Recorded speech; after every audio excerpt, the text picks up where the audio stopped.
Assalamu alaikum everyone. I hope you guys are doing fine. Welcome to Friends Preparatory Academy. नीचे हमारा number दिया हुआ है, आपको किसी भी सब्जेक्ट में कोई भी इशू हो तो आप मैसेज या कॉल कर सकते हैं। आज का जो हमारा लेक्चर है वो इंग्लिश ग्रामर का फर्स्ट लेक्चर है, स्पेशली उन बच्चों के लिए जो एफपीएससी, पीपीएससी या कोई भी कम्पिटिटिव एग्ज़ाम्स देना चाहते हैं और अपनी इंग्लिश के लिए बहुत परेशान हैं कि हम उसको कैसे कवर करें। बिकॉज़ इंग्लिश जो है वो सबसे अहम चीज़ है किसी भी एग्ज़ाम्स की, चाहे आप कम्पिटिटिव एग्ज़ाम्स दें या आप कोई भी सब्जेक्ट का एग्ज़ाम दे रहे हैं। तो सबसे पहले इम्पॉर्टेंट चीज़ है ग्रामर पोर्शन, क्योंकि सारा ही आपका ग्रामर पोर्शन से आता है और बच्चे बहुत परेशान होते हैं इसके लिए। तो आप लोगों को बिल्कुल भी इस चीज़ की टेंशन लेने की ज़रूरत नहीं है, बिकॉज़ आपको इन लेक्चर्स में वो सारी बातें बताई जाएंगी जो किसी भी कम्पिटिटिव एग्ज़ाम्स, जो किसी भी एफपीएससी के क्वेश्चंस में आई जाती हैं। आपको एक एक चीज़ मेंशन की जाएगी, क्योंकि बच्चे मोस्टली वन लाइनर याद कर लेते हैं ग्रामर का और समझते नहीं हैं कि ग्रामर है क्या चीज़। तो हम डिटेल में इन चीज़ों को पढ़ेंगे ताकि आपको क्लियरेंस आ जाए, और जहाँ जहाँ भी पीछे कोई भी एफपीएससी में जितने भी आपके एमसीक्यूज़ आए हैं वो मैं आपको हाईलाइट करती जाऊंगी। तो हम स्टार्ट करते हैं। Lecture number 1, it's words and sentences. क्योंकि इंग्लिश ग्रामर को अगर आपने समझना है तो आपको समझना पड़ेगा कि इसकी बुनियादें कहाँ से शुरू हुई हैं, आखिर कैसे ये ग्रामर बन गई, कैसे ये सेंटेंसेस बन गई, कैसे आप एक्टिव और पैसिव की तरफ जाते हैं। जब तक आपको ये पता नहीं चलेंगी बेसिक्स चीज़ें, तो आप कोई भी जो है वो एक सेंटेंस भी नहीं बना सकेंगे। सो हम स्टार्ट करते हैं वर्ड्स एंड सेंटेंसेस। देखो, सबसे पहला जो उन्होंने एक यूनिट बताया वो है अल्फ़ाबेट, जिसको हम उर्दू में कहते हैं हरूफ़े तहज्जी। अल्फ़ाबेट के बारे में जानते हैं कि ये आखिर है क्या। The alphabet is the complete sentence set of letters use to write a language. कहते हैं किसी भी लैंग्वेज को लिखने के लिए सबसे अहम चीज़ है कि आपके पास कोई ना कोई हरूफ होने चाहिए, कुछ ना कुछ वर्ड्स होने चाहिए। अल्फ़ाबेट, और इंग्लिश में, उर्दू में हम उसे कहते हैं अलिफ बे पे ते, तो उसको हरूफ़े तहज्जी बोलते हैं, लेकिन इंग्लिश में हम उसे कहते हैं ABCDEF अप टू Z। तो टोटल है हमारे पास 26 लेटर। लास्ट ये क्वेश्चन आया हुआ था कि आपके पास लेटर्स हैं कितने आपके पास इंग्लिश में, तो आपको पता होना चाहिए कि 26 लेटर्स हैं। इस तरह के क्वेश्चंस अक्सर आ जाते हैं। तो अल्फ़ाबेट क्या होता है? अल्फ़ाबेट होता है set of letters. A letter है, बी लेटर है, सी लेटर है। अब ये सेट है, सेट का मतलब होता है कंबाइंड, जुड़े हुए। ए के बाद बी, बी के बाद सी, सी के बाद डी, और फिर इस तरह पूरी लाइन के साथ आपके पास एंड में जेड आ जाए। ये होती है एक सेट। तो अगर ABCD लेटर्स को सेट में लिखा हुआ है, अरेंज करके लिखा हुआ है, तो वो होते हैं हमारे पास अल्फ़ाबेट्स। दूसरा टर्म आ जाता है हमारे पास लेटर्स, कि आखिर लेटर्स क्या होते हैं। A letter is a single symbol use to represent a single sound. कहता है कि लेटर, अब देखें बात वही है, एग्जाम्पल्स में दिया हुआ है BDEF हैं, तो ये सारे यही लेटर्स हैं जो ऊपर लिखे हुए हैं, लेकिन इन दोनों में फ़र्क ये है कि अगर ये अरेंज्ड करके लिखे हुए हों कि A के बाद B आया, B के बाद C आया, C के बाद D आया, अरेंज करके लिखे हुए हैं, तो ये आपके पास होते हैं लेटर्स। और अगर ये अरेंज्ड नहीं है, मतलब पहले B आ गया, D आ गया, E आ गया, जैसे भी उल्टे सीधे लिखे हुए हैं, तो हम इसे कहते हैं लेटर्स। तो सबसे पहले ग्रामर की रूह से देखा जाए तो हमारे पास होते हैं ABC, जिसको हम अल्फ़ाबेट बोलते हैं अगर वो in the form of sets हो, मतलब A के बाद B, B के बाद C, C के बाद D, इस तरह हो। लेकिन अगर वो अरेंज्ड नहीं है, उल्टे सीधे करके लिखे हुए हैं, तो वो लेटर्स ही रहेंगे। और टोटल हमारे पास लेटर्स कितने होते हैं इंग्लिश में? 26 लेटर्स होते हैं। ये आपने याद रखना है, क्योंकि ये एफपीएससी के पेपर में आया हुआ है।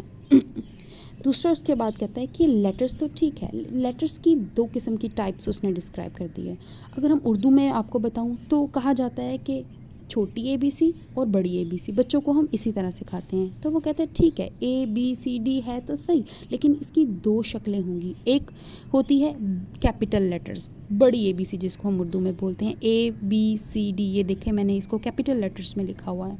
फिर उसके बाद होती हैं छोटी ABC, जो हम बच्चों को 1-2 में स्टार्ट करवाते हैं, ABCD, इसको बोलते हैं लोअर केस। कैपिटल लेटर्स को बोलते हैं अपर केस और स्मॉल लेटर्स को बोलते हैं लोअर केस। ये भी एफपीएससी के पेपर में आया हुआ है। सो आपको ये बातें पता होनी चाहिए।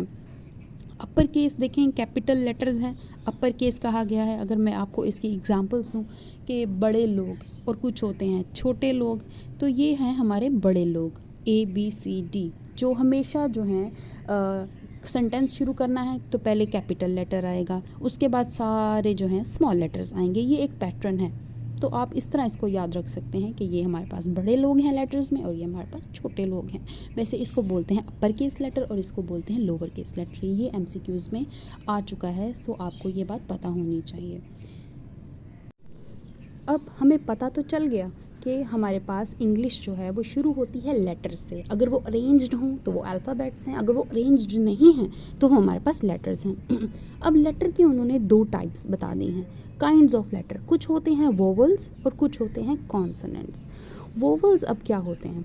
वोवल्स होते हैं, अ vowel is a phoneme produced with free flow of air. Vowels होते हैं कि जब हम उनको प्रोनाउंस करें, बोलें, तो हवा का जो है वो इतना रुकावट नहीं होनी चाहिए। जैसे इंग्लिश में जब इसको पढ़ते हैं तो AEIOU बिल्कुल भी रुकावट पैदा नहीं हो रही हवा के अंदर आने जाने से, तो इसको बोलते हैं वोवल्स। और फिर है हमारे पास कॉन्सोनेंट। कॉन्सोनेंट्स होते हैं, it is a sound produced either partial और फुल ब्लॉकेज ऑफ एयर। इनको जब भी प्रोनाउंस किया जाता है तो हमारी रुकावट पैदा होती है। अब जैसे मैं मिसाल दूं आपको, तो वोवल्स पढ़ते हैं AEIOU, इसमें कोई रुकावट नहीं हुई। कॉन्सोनेंट जब पढ़ने लगेंगे तो बी, अब देखें 2 होंठों को हमने जोड़ा है और हवा का आना जाना बंद हो गया है, तो ये होते हैं कॉन्सोनेंट्स। सी दांतों ने सी को रोक लिया। अब डी में भी एफ में भी जो है वो हवा रुक जाती है। तो ये जितने भी कॉन्सोनेंट होते हैं इनमें हवा का फ्लो जो है वो रुक जाता है और वोवल्स में कभी नहीं रुकता। तो ये होते हैं कॉन्सोनेंट्स एंड वोवल्स, आपको पता होना चाहिए। ये भी FPSC में एक बार आ चुका है कि वोवल्स 5 होते हैं हमारे पास और कॉन्सोनेंट हमारे पास जो होते हैं वो 21 होते हैं। तो और टोटल हमारे पास 26 होते हैं। ये एक क्वेश्चन लास्ट जो है वो उसमें आया हुआ है FPSC में और PPSC में भी। तो अब वोवल है और कॉन्सोनेंट है। अब देखें वोवल को भी उन्होंने 2 टाइप्स में कैटेगराइज कर दिया है कि वोवल भी या तो प्योर वोवल होता है या सेमी वोवल होता है। सेमी वोवल वो होता है कि जिनको हम वोवल तो कह सकते हैं लेकिन कहीं ना कहीं रुकावट पैदा हो जाती है। प्योर वोवल वो हैं जिनमें बिल्कुल भी हवा का आना जाना नहीं महसूस किया जा सकता, AEIOU। और सेमी वोवल्स हैं W एंड Y, कहीं ना कहीं इसमें रुकावट है, तो ये हमारे पास सेमी वोवल्स है। सेमी होता है पूरा ना होना किसी भी चीज़ का, तो वो वोवल में भी आ रहा है और कॉन्सोनेंट में भी आ रहा है। तो ये हमें आपको बातें पता होनी चाहिए।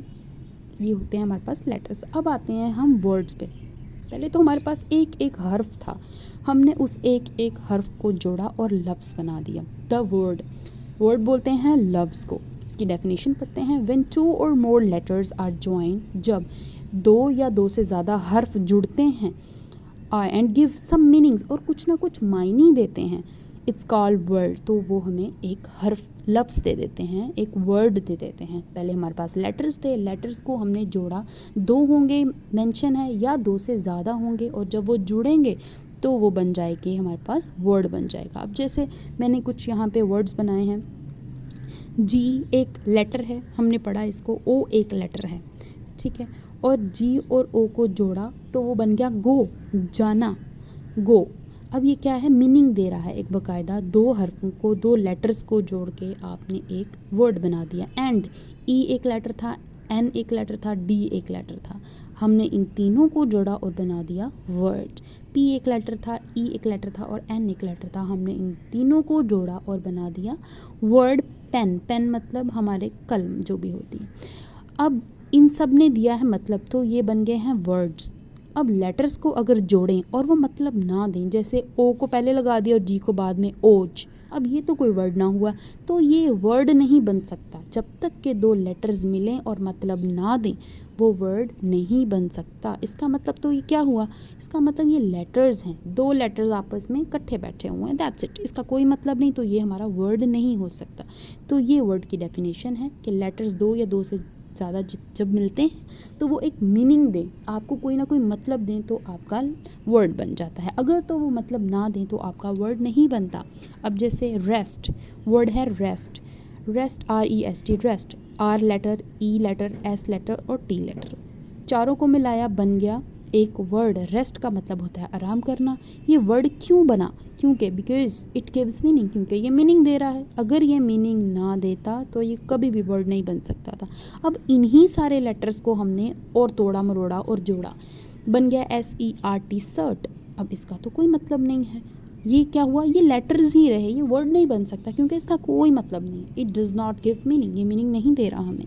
सो दिस इज़ हाउ हम वर्ड लेटर से वर्ड बना सकते हैं। लैंग्वेज किस तरह बनती है? छोटे छोटे यूनिट्स को जोड़ के आपस में, फिर जाके कहीं बड़े बड़े सेंटेंसेस बनते हैं, वो भी हम बनाएंगे, तो बनती है लैंग्वेज। ये बात आपने याद रखनी है कि वर्ड और लेटर में फ़र्क होता है। वर्ड हमेशा मीनिंग देता है और लेटर मीनिंग कभी नहीं देते। So this is a word, हमने लेटर से वर्ड बनाया। अब है हमारा सेंटेंस। सेंटेंस क्या होता है? अब हम क्या करेंगे? वर्ड्स को जोड़ेंगे। जैसे गो है, एंड है, पेन है, बेड है, हम इनको जोड़ के जो है वर्ड्स को जोड़ेंगे। फ़िक्रा अल्फाज की तरतीब है। वर्ड को जब हम सीक्वेंसाइज करते हैं, जोड़ते हैं और वो मीनिंग दें, तभी वो सेंटेंस बनता है, वरना वो सेंटेंस नहीं बन सकता। अब तीसरा हमारा जो टॉपिक है वो है सेंटेंस, कि अब सेंटेंस कैसे बन सकता है? वर्ड तो ठीक है, बन गया, लेटर्स को जोड़ा, मीनिंग दिया, तो हमारे पास वर्ड बन गया। अब सेंटेंस कैसे बनेगा? सेंटेंस बनता है जब हम दो या दो से ज़्यादा वर्ड्स को आपस में जोड़ते हैं। A sentence is an arrangement of words that makes complete sense. Sentence बनता तब है जब तरतीब दिया जाए ऑफ वर्ड्स, अल्फाज को जब तरतीब दिया जाए, दैट मेक सेंस, जो कि एक कंप्लीट मीनिंग देता है, वो होता है हमारे पास सेंटेंस। जैसे ALI, अब देखें, ए क्या था? लेटर था। L क्या था? लेटर था। I क्या था? लेटर था। अब हमने 3 लेटर्स को जोड़ के बनाया वर्ड, अली, वर्ड बन गया। फिर हमारे पास गोज़ एक वर्ड है, टू एक वर्ड है, स्कूल एक वर्ड है, ये 4 वर्ड हैं हमारे पास। हमने इनको सीधा सीधा सीधा करके जैसे ही रखा तो बन गया, वर्ड जोड़ा, फिर वर्ड जोड़ा, अब 2 से ज़्यादा वर्ड्स को जोड़ा, अब हमारे पास बन गया है सेंटेंस कि Ali goes to school, Ali school जाता है। वर्ड्स को जोड़ा, मतलब मिल गया, मतलब हमारे पास बन गया है सेंटेंस। ये हमने बना लिया सेंटेंस। अगर यही होता, स्कूल पहले लिखते, गोज़ बाद में लिखते, फिर टू आता, फिर अली आता, स्कूल टू गोज़ अली, अब ये हैं तो यही वर्ड्स, इनको भी अरेंज किया है, लेकिन वो मीनिंग नहीं दे रहे हैं, इस वजह से वो हमारे पास सेंटेंस नहीं हो सकते। तो जैसे है हमारे पास अली, अली एक वर्ड है, वेंट एक वर्ड है, गया, अब जो कि लेटर से बना हुआ है, हमने 2 वर्ड्स को जोड़ा और बना दिया सेंटेंस। ये था हमारे पास सेंटेंस की डेफिनेशन। अब है हमारे पास स्ट्रक्चर ऑफ सेंटेंस। सेंटेंस अगर बन रहा है तो उसके कुछ ना कुछ हिस्से बनते हैं। जैसे सेंटेंस को उसने 2 हिस्सों में डिवाइड कर दिया, predicate and subject. Predicate and subject. अब प्रेडिकेट एंड सब्जेक्ट क्या होता है? Sentence is divided into 2 parts. अब किस तरह हम लैंग्वेज बना रहे हैं, बिल्कुल अल्फाजों से, लफ्ज़ से बुन बुन के हम एक लैंग्वेज बना रहे हैं। सेंटेंस के कितने पार्ट हैं ये भी आया हुआ है कि आपके पास सेंटेंस के कितने पार्ट होते हैं, 2 होते हैं मेन। सब्जेक्ट होता है, सब्जेक्ट इज़ अ पर्सन और a thing that performs an action in a sentence. किसी भी सेंटेंस में, किसी भी जुमले में जो चीज़ काम कर रही है वो हमारे पास होती है सब्जेक्ट, जो हमारे पास काम कर रही होती है। जैसे अली खाना खा रहा है, खाना कौन खा रहा है? अली खाना खा रहा है। Ali goes to school, goes verb जो होता है ना आपका, उस पर सवाल करना है तो आपको सारे जवाब मिल जाएंगे। गोज़ जा रहा है, कौन जा रहा है? अली जा रहा है, अली काम करने वाला है। कहाँ जा रहा है? गोज़ कहाँ जा रहा है? स्कूल जा रहा है। अब स्कूल हमारे पास क्या हो जाएगा? ऑब्जेक्ट। हमेशा सवाल करना है आपने वर्ब पे। गोज़ है, जा रहा है, कौन जा रहा है? अली, सब्जेक्ट है। कहाँ जा रहा है? स्कूल जा रहा है, ऑब्जेक्ट है। तो इस तरह आपको जवाब मिल जाएगा। कोई भी, उसने कहा कि कोई भी चीज़ हो या आपका कोई काम हो या इंसान हो, व्हाटएवर, वो अगर काम कर रहा है तो वो आपका सब्जेक्ट है। बाकी उसने कहा predicate tell something about subject. अब देखिए एक सेंटेंस है, we are going to park, हम पार्क जा रहे हैं, हम पार्क जा रहे हैं। जा कौन रहा है पार्क? हम, we are going to park. अब बाकी जितनी भी इंफॉर्मेशन है हमारे बारे में, सब्जेक्ट के बारे में, तो वो होगी प्रेडिकेट। तो बेसिकली इसके 2 हिस्से होते हैं। पहला हिस्सा होता है काम करने वाला, और बाकी जितना भी हिस्सा होता है जिसके जो बताता है कि काम क्या हो रहा है, कौन किसने किया, कैसे किया, वो सारा हिस्सा बाकी होता है प्रेडिकेट। तो सेंटेंस के पहले 2 हिस्से होते हैं, सब्जेक्ट और प्रेडिकेट। सब्जेक्ट है हमारे पास यहाँ पे कभी कभी ऐसा होगा कि आपके पास 2 सब्जेक्ट हो जाएंगे, इस चीज़ से परेशान नहीं होना। ये पीपीएससी में ऐसे कर दिया जाता है, ऑल गर्ल्स आर सिंगिंग, तमाम गर्ल्स जो हैं वो गाना गा रही हैं। अब वो पूछेगा कि आपके पास कहाँ है, सब्जेक्ट कौन सा है, तो बच्चे कंफ्यूज हो जाते हैं कि सब्जेक्ट तो ये है, तो फिर ये कहाँ जाएगा। तो कभी कभी हमारे पास 2 सब्जेक्ट होते हैं, 2 वर्ड्स होते हैं सब्जेक्ट के। ऑल गर्ल्स, तमाम लड़कियां ही सब्जेक्ट है हमारा। आर सिंगिंग, तमाम लड़कियां जो होंगी वो हमारे पास सब्जेक्ट होगा। आर सिंगिंग, गाना गा रही हैं। बाकी जितना भी हिस्सा है जो उसके बारे में बता रहा है तो वो होता है हमारे पास प्रेडिकेट। अब सब्जेक्ट के बारे में पता चल गया है तो आपको पता होना चाहिए कि ऑब्जेक्ट क्या होता है। Object is a word on which some action is performed. Object ऐसी चीज़ है जिसके ऊपर काम का असर हो रहा होता है। ये बात मैंने आपको पहले भी बता दी है। एक और एग्जांपल ले लेते हैं जिसमें हमारे पास है he eats an apple. He eats an apple. ही काम कौन कर रहा है, वो सेब खाता है। सेब खाना जो है, या ईट्स है काम, खाना होता है काम, वर्ब है। वर्ब पे सवाल करेंगे कौन खा रहा है, तो ही खा रहा है। काम करने वाला सब्जेक्ट हुआ ही। क्या खा रहा है, तो एन एप्पल ऑब्जेक्ट हो गया। एन एप्पल जिस पर काम का असर होता है वो हमारे पास ऑब्जेक्ट होता है, वर्ब होता है और सब्जेक्ट होता है। इस तरह के सवाल अक्सर कर लिए जाते हैं कि बताओ कौन सा सब्जेक्ट है और कौन सा ऑब्जेक्ट है आपके पास। तो ये हमारे पास बन गया एक सेंटेंस। हमने सेंटेंस के बारे में पढ़ा कि सेंटेंस को वर्ड से जोड़े तो सेंटेंस बन जाता है, और उसके बाद अगर उसमें 2 हिस्से होते हैं, एक सब्जेक्ट होता है और प्रेडिकेट होता है। अब हमने अल्फाजों से जोड़ के कुछ और भी बनेगा। अब आता है हमारे पास फ्रेज़, मरकब नाकिस। आपको उर्दू में मरकब नाकिस कहते हैं इसको, और फ्रेज़, और है हमारे पास क्लॉज। क्लॉज फ्रेज़ क्या होता है, अ combination of words that make sense but not a complete sense. कहता है कि अब जाहिर है हर चीज़ सेंटेंस तो नहीं हो सकती ना। कभी कभी ऐसा होता है कि हम वर्ड्स जोड़ते हैं, जैसे वर्ड्स जोड़ देते हैं लेकिन वो पूरा मतलब नहीं देते। उसको हम क्या बोलते हैं, उसको बोलते हैं phrase. A very big parcel, a very big parcel, बहुत बड़ा पार्सल। अब देखें बहुत बड़ा पार्सल क्या चीज़, मतलब कौन लाया है पार्सल, किसने दिया है पार्सल, कहाँ जा रहा है ये पार्सल, कुछ नहीं पता, बस इतना कह दिया वेरी बिग पार्सल, एक बड़ा सा पार्सल। अब इसमें क्या है, काम करने वाला नहीं है हमारे पास। फ्रेज़ में क्या होता है, नो सब्जेक्ट नो वर्ब, ना काम करने वाला होता है ना काम होता है, फिर भी अल्फाजों को जोड़ते हैं जो आधा अधूरा मतलब देते हैं, उसको बोलते हैं हम फ्रेज़। जैसे ऑन द बेड, बेड पर। कभी मामा हमसे पूछ लेती हैं बेटा वो चीज़ कहाँ पड़ी है, ऑन द बेड, बेड पर। अब देखिए हमने पूरा सेंटेंस नहीं बनाया, सब्जेक्ट नहीं है, वर्ब नहीं है, ऑब्जेक्ट नहीं है, लेकिन फिर भी अल्फाज ऐसे जुड़े हैं कि वो मीनिंग दे रहे हैं, तो उसको बोलते हैं हम फ्रेज़। फ्रेज़ बोलते हैं। ऑन द टेबल, टेबल पर। कभी हमसे कोई पूछ ले कि मेरा पेन कहाँ है, तो ऑन द टेबल, टेबल पर। अब ये भी सेंटेंस है, मतलब तो दिया, आधा अधूरा दिया। ऑन द टेबल क्या है कुछ नहीं पता, लेकिन जो भी है ऑन द टेबल है। तो ये होता है हमारे पास फ्रेज़, अल्फाजों का ऐसा मजमुआ जो मतलब तो दे मगर पूरा मतलब ना दे। मतलब ये चीज़ कौन लाया, कहाँ से लाया, पूरी बात नहीं समझ आती, लेकिन फिर भी बात समझ आए, उसको बोलते हैं हम फ्रेज़। क्लॉज पे आ जाते हैं। मरकब ताम, उर्दू में इसे कहते हैं क्लॉज, इंग्लिश में इसे बोलते हैं clause. A group of words which requires another group of words to give complete sense. कहता है कि ऐसे अल्फाजों का मजमुआ, ऐसे अल्फाजों का मजमुआ जो मतलब तो दे मगर उसके साथ और अल्फाज जुड़े तो ही वो पूरा मतलब दे, वरना वो पूरा मतलब ना दे। अब क्या मतलब इस बात का, आई सॉ अ डॉग, मैंने डॉग देखा, हु वॉज बार्किंग, जो कि भौंक रहा था। अब देखें अगर हम ऐसे बैठे हों और मैं कहूँ अपनी दोस्त से कि जो भौंक रहा था, अब वो कहे कि कौन भौंक रहा था, क्या आधी बात अधूरी है, उसे बात पूरी समझाने के लिए मुझे कुछ और भी बताना होगा। इसको बोलते हैं क्लॉज। सब्जेक्ट है, हु क्या है, सब्जेक्ट है, वॉज क्या है, वर्ब है, सब्जेक्ट भी है वर्ब भी है आपके पास, 2 वर्ब्स हैं इस टाइम आपके पास, लेकिन क्या है बात फिर भी समझ नहीं आ रही वर्ब सब्जेक्ट होने के बाद, तो इसको बोलते हैं क्लॉज। अल्फाजों का ऐसा मजमुआ जिसके साथ मज़ीद अल्फाजों के ग्रुप्स मिले तो ही बात समझ में आती है, उसको बोलते हैं क्लॉज। फ्रेज़ में ऐसा नहीं होता, इन दोनों में डिफरेंस हमेशा याद रखिएगा कि फ्रेज़ क्या होता है कि अल्फाजों का ऐसा मजमुआ जो आधा मतलब देता है। On the bed, on the table, in the corner, on my beds, इस तरह के अल्फाज जो आधा मतलब दें। लेकिन क्लॉज के लिए ज़रूरी हो जाता है कि और भी अल्फाज उसके साथ मिले और उसके पूरा मतलब दें। जैसे कि मैंने कहा था, अब कैसे कि आपने क्या कहा था, अगला बंदा पूछेगा क्या कहा था आपने, मुझे बात समझ नहीं आई, तो उसको मज़ीद आगे डेफिनेशन देनी होगी बताने के लिए। तो ये होता है हमारे पास क्लॉज। फ्रेज़ और क्लॉज में ये जो होता है डिफरेंस होता है।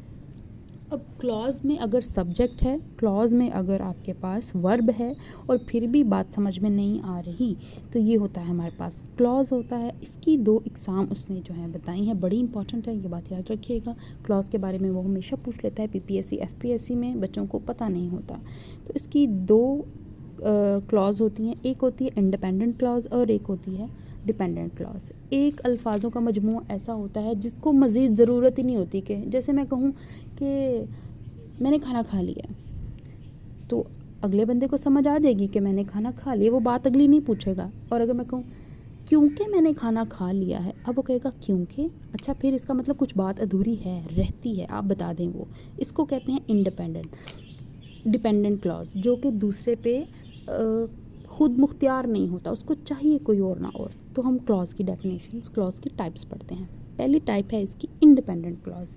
आज़ाद मरकबताब, आज़ाद, इसको प्रिंसिपल क्लॉज भी कहते हैं, ये बात याद रखिएगा। ये पूछ लेता है प्रिंसिपल क्लॉज के बारे में कि वो क्या होता है। तो प्रिंसिपल क्लॉज जो होता है वो होता है इंडिपेंडेंट क्लॉज, जिसको ज़रूरत नहीं है, अल्फाजों का ऐसा मजमूआ जिसको ज़रूरत ही नहीं है कि और अल्फाज आएँ, जोड़े और उसका मतलब कंप्लीट कर दे। जैसे अभी मैंने कहा कि मैं स्कूल जा रही हूँ, मैं खाना खा रही हूँ, अब आपको बात समझ आ गई, अब ज़रूरत नहीं है मज़ीद बात समझाने की। A group of words that contain a subject and a word expresses a complete thought। कहता है कि ऐसा अल्फाजों का मजमूआ जिसमें आपके पास सब्जेक्ट भी हो, जिसके पास आपके पास वर्ब भी हो और आपको मज़ीद ज़रूरत ना पड़े कि आप समझाएं। So we have independent clause. उसकी एग्जांपल है ही वेंट टू स्कूल, वो स्कूल गया। आई राइट, मैंने लिखा।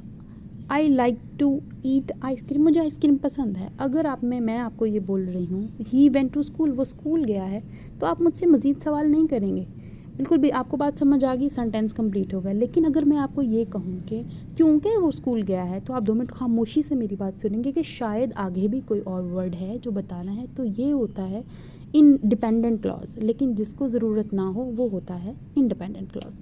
डिपेंडेंट क्लॉज क्या होता है हमारे पास?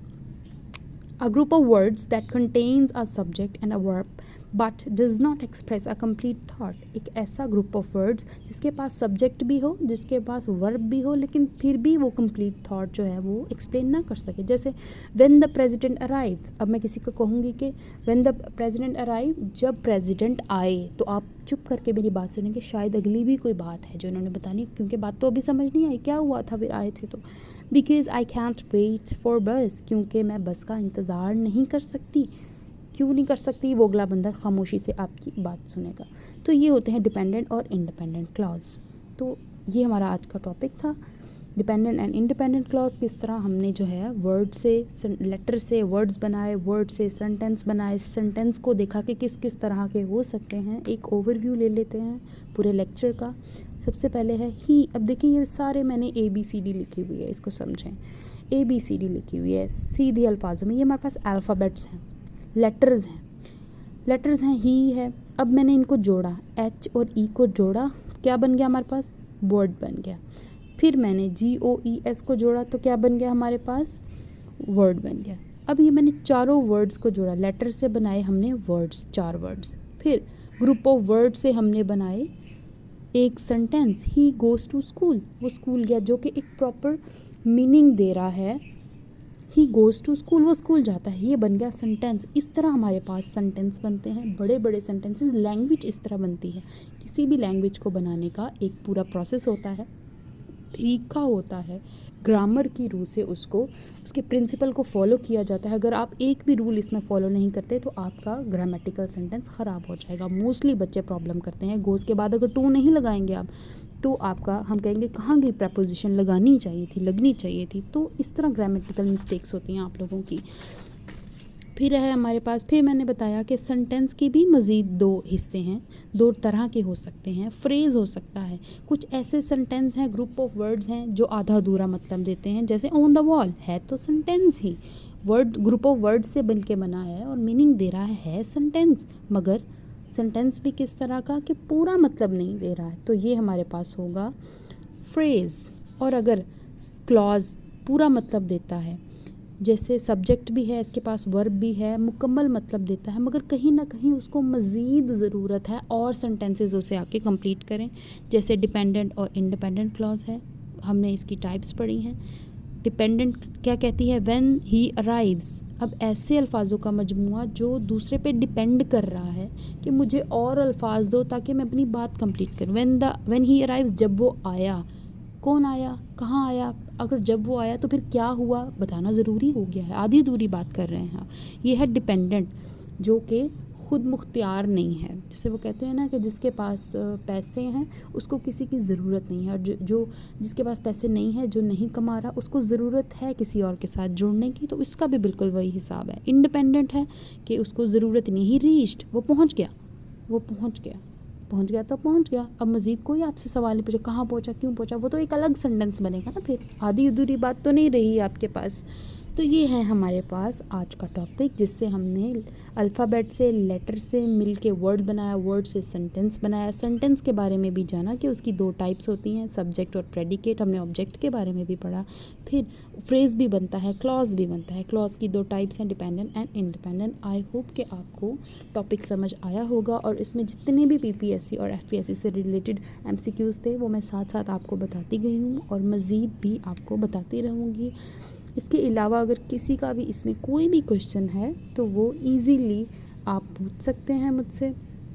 ये स्पेशली ये सब चीज़ें कंस्ट्रक्ट की गई हैं बच्चों के लिए जो एफपीएससी और पीपीएससी देना चाहते हैं, क्योंकि बच्चों का मेन प्रॉब्लम ही ये है कि उनको नहीं पता चलता है कि हमने तैयारी कैसे करनी है। तो इंग्लिश की तैयारी करने के लिए सबसे अहम चीज़ है ग्रामर।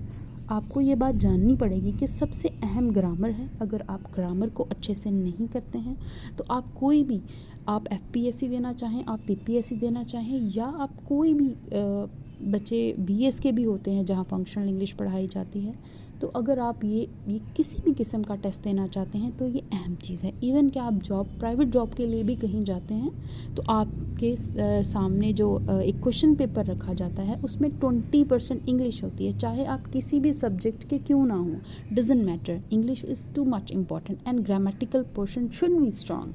अगर आपका ग्रामेटिकल पोर्शन स्ट्रॉन्ग है तो आप किसी भी सब्जेक्ट का कोई भी कंपैरेटिव एग्ज़ाम दे सकते हैं। लेकिन पढ़ाई का एक तरीका होता है, बच्चे एमसीक्यूज़ याद करके उसको पास करने की कोशिश करते हैं, ऐसा नहीं हो सकता। आपको समझना होगा कि बुनियादें कहाँ से शुरू हुई हैं और बुनियादें कहाँ तक जाएंगी।